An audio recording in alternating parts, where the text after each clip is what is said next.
Hey guys, Dranking here. Obviously playing Dartfall on my stream here, twitching away. Obviously give it a follow, chat away, join in the game, and obviously donate if you want to get more epicness, obviously in your bank space. All right, I'll see you guys later. Enjoy the video. Bye. Hi guys, welcome. Dranking here. Obviously like, comment, share, subscribe, and click the notifications. It helps me out massively. All right, let's get into it. This is top 5 heroes who are fired from their jobs. All right. Number 1 is a Walmart employee out of everybody. This guy, he's seen something going wrong. So he's like, innocent girl, something's happening. So he doesn't think it should be going on. He went to investigate, and basically, this guy starts getting beaten up. He managed to like control the situation or whatever, and in the long run, he ends up getting fired from Walmart for not doing Walmart stuff, all right, and rather than obviously being a good Samaritan, he ends up getting fired for stepping in and obviously helping out. Intimidation, aggression, and bullying that I saw from a male belligerent suspect on a defenseless woman. And that's why Christopher Oswald stepped in to help. It was around 2:30 early Sunday morning in the parking lot of this Walmart in the Livingston County town of Heartland. Christopher was on break and sitting in his car. I observed a person on a vehicle, kind of like Die Hard mode, holding onto the hood. But then I saw who the driver was. It was this tiny little blonde girl who got out and tried to force this person off of her vehicle, and she's screaming, and he jumped off the car, grabbed her by the arms like this, and forced her against the car. Christopher then hurried over to the woman. I asked her, "Do you need help? What's wrong?" And the individual grabbed my hand from inside the vehicle, the doors open, and pulled me into the vehicle and just started pounding me with his right hand. I ended up on top of him, controlling the situation, when 2 other individuals attacked me from behind. Christopher says Livingston County Sheriff deputies were quick to arrive, but it was Walmart's next move that felt like another blow. After a violation of company policy on his lunch break, it was determined to end his temporary. And number 2, these, I must say, these are all people who do good things who should not be fired. All right, it angers you more to see that these get fired for doing whatever. All right, so this one, number 2, she's just a really nice lady. You know, there's poverty and struggling families all over the world, right? America's no exception. So she sees kids, so some of them do not have enough money. She helps them out by giving them, you know, some free food, and she ends up getting fired for going against company policy or school policy for it. You know, yeah, that's understandable, but still, you see a starving child, you know, your human side ends up popping in. Della Curry knew she could be fired, but she did it anyway. I was let go for giving away free food. Curry says she lost her job at this Colorado elementary school for giving a pass to kids who didn't have enough money to pay for lunch. So I hated to see food thrown away that could have been given to these children that are hungry, that could use it. After 3 warnings, I would have kids start crying when I told them that they didn't have money in their account. district policy says no more hot meals, just a cheese or turkey sandwich. There are kids who are going hungry because they're too embarrassed to get the cheese sandwich, so they don't come through line. The school district says no child ever goes hungry. They won't give much detail about Curry's firing, but will say she was fired for violating the district policy around how food is distributed. If an employee is concerned about a family, then they are obligated to bring that to our attention. Curry says she is just beginning to fight against a policy she believes needs to change. Doing what is right is not what is easy.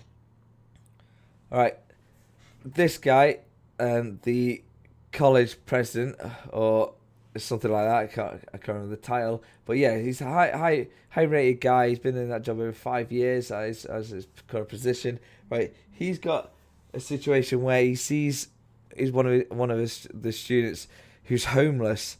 He's got schizophrenia, and it's like -0 at night. And it's a Friday, and this kid's got nowhere to go. He's got a sleeping bag, and he's about to head into the woods to go sleep. Obviously, this guy being a good guy, he sees that this kid could possibly die, so he lets him stay, and then he ends up staying in the library, and he gets fired for it. Bit nuts. says he was fired for letting a homeless student sleep in the campus library. When you're alone in a building and you're looking at a gentleman who could possibly, pass away, overnight, you got to make a decision. Brian Carroll served as president at the Kansas City, Missouri campus at Vatterott College for 5 years. He argues temperatures were reaching below zero and the student had nowhere to sleep. All right, it was a Friday night. The ice has just started to fade away and the snow was falling. According to Carroll, the student who has schizophrenia hadn't been taking his medication and was headed back into the woods. I'm getting the impression that -2 degrees in a sleeping bag could possibly kill you. I'm just not sure. So I had to make a choice. The school has not responded to InsideEdition.com's request for comment, but a spokesperson told another media outlet the school's policy is to not comment. I don't know, the last one's pretty fucking nuts. But this situation, these guys should have been in newspapers, fucking be, these heroes. They did an amazing job. The insane thing that no one got injured or shot in this situation is crazy. Catch the shoplifter, ends up pulling out a gun on him, and there's he ends up having 4 of the security guards. They're all like kind of in a bit of a shit situation.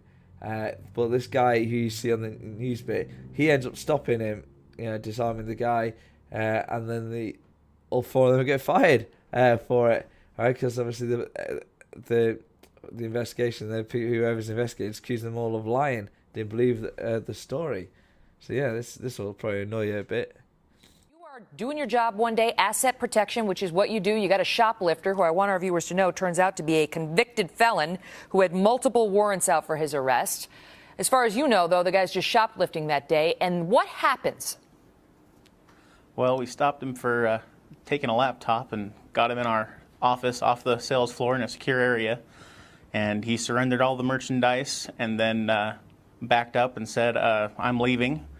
And we told him, no, just calm down. He says, I have something I've got to get rid of, we all assumed it was drugs. Just asked him, please put it on the counter.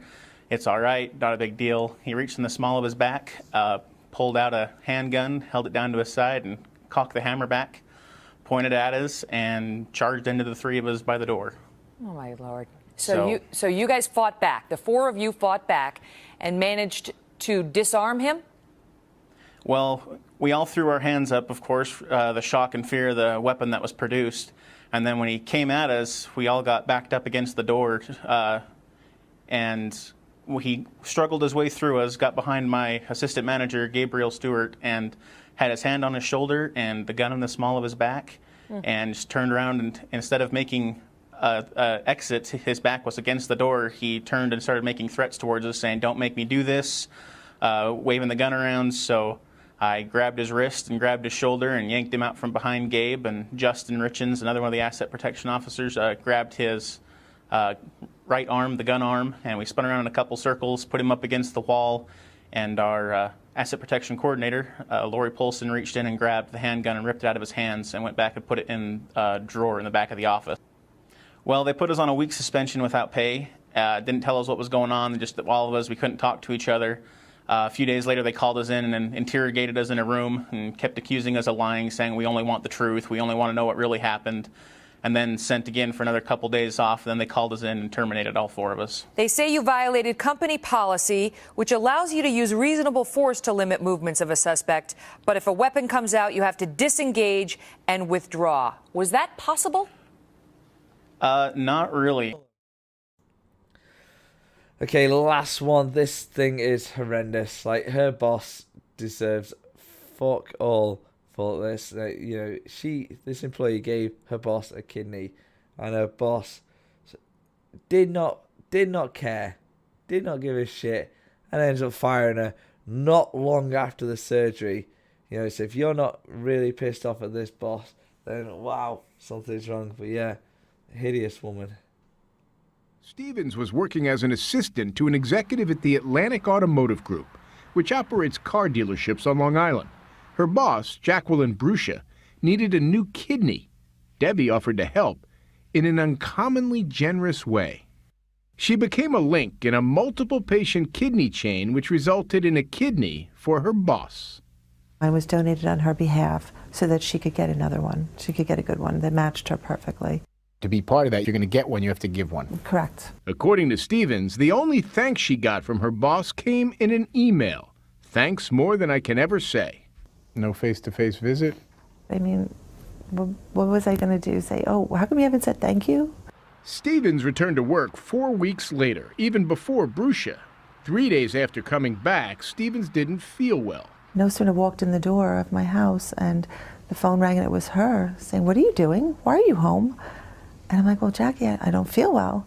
And she's like, well, you just can't come and go as you please. You know, people are going to think you're getting special treatment. Stevens had complications from the surgery, she says, like nerve damage in her leg. But, says Stevens, the yelling didn't stop. She told me that it sounded like a personal problem and she wasn't interested. And I said, well, it's a personal problem because I had surgery, because I had a kidney removed. She said, oh, are you throwing this up in my face? When she hired a lawyer, Stevens was given a different job at another dealership 50 miles away before being fired. When you get fired, what reason did they give? They just told me that I wasn't working up to their standard, that I was making mistakes. Those are all the clips that I have for today's video. I hope that you guys did enjoy it. If you did, make sure to leave a like in the video if we can break 9,000 likes. That would be insanely awesome. I really appreciate that. Also, make sure to comment down below and tell me